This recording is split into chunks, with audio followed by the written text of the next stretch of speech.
ओम शांति। 14 जनवरी गुजरात में खास आज उत्तरायण का त्यौहार मनाया जाता है। वहीं महाराष्ट्र में 14 जनवरी को मकर संक्रांति के नाम से जाना जाता है। अन्य कई देशों में आज के दिन इस त्यौहार को अलग अलग रीति से मनाया जाता है। आज हम खास गुजरात और महाराष्ट्र की उत्तरायण और मकर संक्रांति की विधि और रहस्य के बारे में जानेंगे। गुजरात कहते हैं कि गुजरात में इस त्यौहार को बड़ी धूमधाम से मनाया जाता है और गुजरात में 15 दिसंबर से लेकर 15 जनवरी तक कोई भी शुभ कार्य नहीं करते हैं। आज के दिन परिवारजनों टेरेस पर अगाशी जिसे कहते हैं, अगाशी में जाकर सब मिलकर इस त्यौहार को धूमधाम से मनाते हैं। अच्छे अच्छे व्यंजन भी घर में बनाकर उजानी जैसा एक माहौल तैयार हो जाता है। सुबह से लेकर रात तक पतंग में खो जाते हैं। मिलकर हंसी, उल्लास, आनंद, प्रेम, सहयोग इन सबको मिलकर एक्सचेंज कर कर धूमधाम से त्यौहार को मनाते हैं। गुजरात में आज के दिन आकाश कलरफुल पतंगों से भर जाता है। थोड़ा इस पतंग के माध्यम से अपने जीवन को भी हम समझते हैं। जब हम पतंग उड़ाते हैं तो पतंग को एक डोरी से बांधा जाता है। साथ में एक फिरकी लेकर कोई खड़ा होता है और डोर और पतंग जिनके हाथ में है वो पतंग को आकाश में उड़ाता है। कई टाइम उड़ाते उड़ाते ढील देना पड़ता है। बहुत ऊपर उड़ाने के लिए कभी कभी उसे खींचना भी पड़ता है। पतंग कभी कोई काट देता है, कभी पतंग कहाँ फंस जाती है। तो ये सब हमारे जीवन में भी तो होता है। कहते हैं कि जीवन में भगवान फिरकी लेकर खड़ा है। वो हमें कंटिन्यूस अपने गुण और शक्तियों को हमारे जीवन में प्रवाहित कर रहा है। जो इन प्रवाह में बह जाता है वो पतंग की माफिक उड़ता रहता है। साथ साथ में परिवार में साथ चलने के लिए कभी कभी लेट गो करना पड़ता है, कभी कभी क्षमा करना पड़ता है। और वो पतंग की जो डोर है कभी कभी ढील और कभी कभी टाइट करना पड़ता है। इनसे हमें यही मैसेज मिलता है कि जब भी परिवार में हमें सुख और शांति से चलना है तो ढील दे दो, मतलब दूसरे के अवगुणों को छोड़ दो। जब भी लगाम देने की बात होती है, टाइट करने की बात आती है, तो लोगों की विशेषताओं को देखो, अवगुणों को छोड़ दो और विशेषता को पकड़ के रखने से परिवार में एक सुख, शांति और प्रेम की भावना बनी रहती है। साथ साथ पतंग के जो कलर्स है वो हमारे जीवन के रंग है। हमारे जीवन में हमें क्या चाहिए?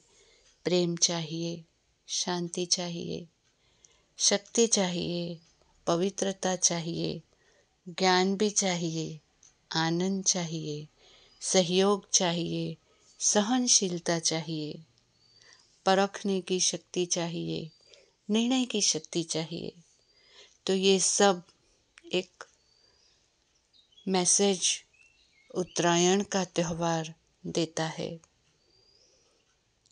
साथ साथ हम अगर महाराष्ट्र की बात करें तो महाराष्ट्र में आज के दिन मकर संक्रांति के नाम से जाना जाता है। कहते हैं कि आज के दिन सूर्य मकर राशि में प्रवेश करता है और साथ साथ आज के दिन सूर्य भगवान अपने पुत्र शनि से मिलने उसके घर जाता है। शास्त्रों में ये भी कहा है कि सूर्य भगवान अपनी सारी कंप्लेंट्स को छोड़कर अपने पुत्र को माफ़ कर देता है और आज के दिन वो उसके लिए अच्छी सौगात लेकर जाता है और प्रेम, क्षमा और आपसी सहयोग की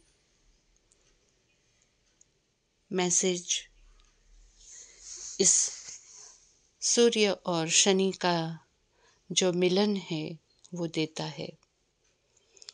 साथ में कहा जाता है कि बड़ी गहरी नींद से आज के दिन भगवान जागते हैं और इच्छा मृत्यु का वरदान मकर संक्रांति के दिवस पर प्राप्त होता है। खास शास्त्रों में भीष्म पितामह का उदाहरण बहुत ही प्रख्यात है कि जब भी अर्जुन ने उन्हें बाणों की शैया पर लेटा दिया तभी उन्होंने इच्छा मृत्यु से अपने देह को मकर संक्रांति के दिन पर ही त्यागा, क्योंकि मकर संक्रांति के दिवस पर जो शरीर छोड़ते हैं उन्हें मुक्ति का वरदान मिल जाता है।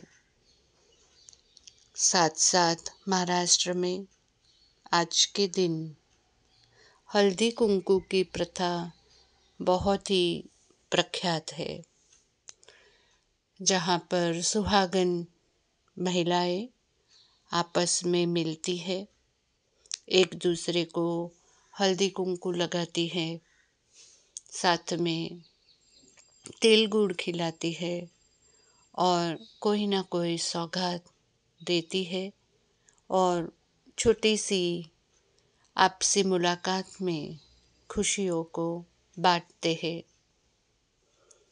यहाँ पर भी जो हल्दी और कुंकू है उसका कलर सुनहरा और लाल है। जो लाल है वो सुहागिन की तो निशानी है, लेकिन साथ साथ परमात्म शक्ति और परमात्म प्यार की भी निशानी है। हल्दी जो हमें एक आयुर्वेदिक चिकित्सा, आयुर्वेदिक कहते हैं कि अगर खून निकल जाता है तो हल्दी लगाने से खून को रोका जा सकता है, तो वो काम करती है मरहम का और साथ साथ उसका कलर पीला है जो जीवन के सुख और समृद्धि की निशानी है। साथ में जब भी एक दूसरे के मस्तक पर ये हल्दी कुंकू लगाती है तो एक दूसरे को बड़ी प्यारी दृष्टि से अपने गुण और शक्तियों से सजा देते हैं। साथ में तिल और गुड़ के लड्डू देते हैं और कहते हैं, तिल गुड़ घ्या गोड़ गोड़ बोला। तो जैसे तिल और गुड़ से बने हुए इस लड्डू को जीवन में धारण करने से मीठा बोलने की शुभ भावना का आह्वान करते हैं। तो मकर संक्रांति में जो सौगात भी दी जाती है, वो सौगात तो विनाशी है, टूट जाती है, फूट जाती है, फट जाती है। और इसीलिए अगर हम एक दूसरे को शुभ भावना, शुभकामना दे, एक दूसरे को अपनी विशेषताओं को, गुणों को दे, तो ये एक अविनाशी सौगात एक दूसरे को हम दे सकते हैं। तो आज हम उत्तरायण और मकर संक्रांति की इस रहस्य को हमने जाना और मैं आशा करती हूँ कि आप सबको ये बातें सुनकर अच्छा लगा होगा और आप इन बातों को ध्यान में रखते हुए अपने जीवन को, अपने त्योहार को और भी सुंदर रीति से मनाएंगे, जीवन को और सुंदर रीति से जिएंगे। यही शुभकामना के साथ मैं शिव नेहा मुंबई से फिर से आपको शुभ भावना, शुभकामना और बधाई देना चाहती हूँ। ओम शांति, ओम शांति, ओम शांति।